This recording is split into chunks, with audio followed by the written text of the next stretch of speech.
Checkson again. Jana, Checkson wachoyo mfana mfupi kumutuma kumuda alundo kwa urahupi. Akagane kumira na bane kundifarira.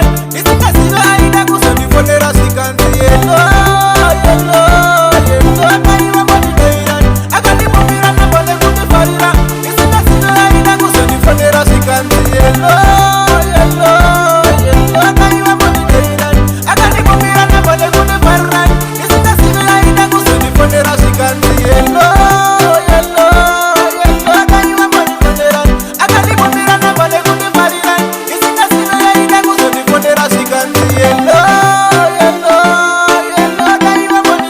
Hello baby, ko unonzani Shikanzi Checkson ko uno baby Tikati wai baby, ko wafunza nei Mufunza wako ko uyo wapindwa nei Nganzi ndinona kironde tuma voice to unoroba kana wakuda kuroba face Tikati no baby, aisi stress Tichato ichazese so unona no face Akani kumira na bade kundifarira Isikasiwe aida kusondifonera Shikanzi yelo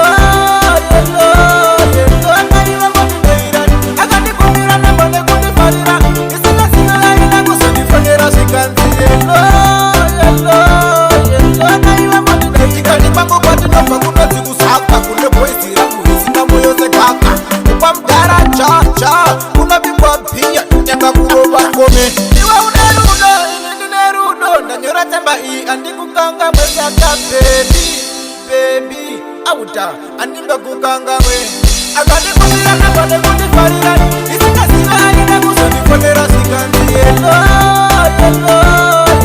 kaiwa mwanideiran akanikumira na bade kundifarira isikasiwe aida kusondifonera sikanzi yelo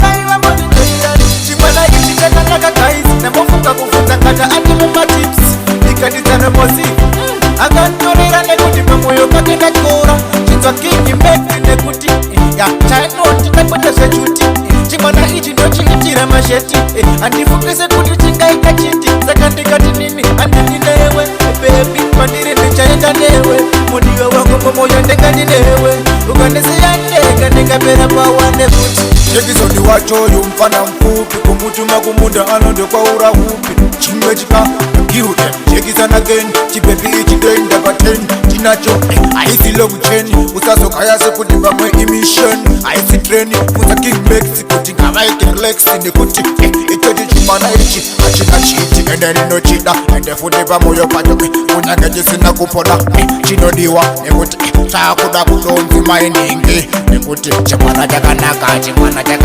chinenge chakanaka ichocho chakabaka anendo vanomaka vachingomba daka nekuti pandiri changusanaka vachi King Max ngapukila fire to the fullest yamkuma puro yarashaft man kuma trust abo Messiah Checkson again from outer Saka the fullest Mashimo Road bika mkata ndiyo chibongo tokanda akata bika tsano mosi wakuru ndiye mlalongo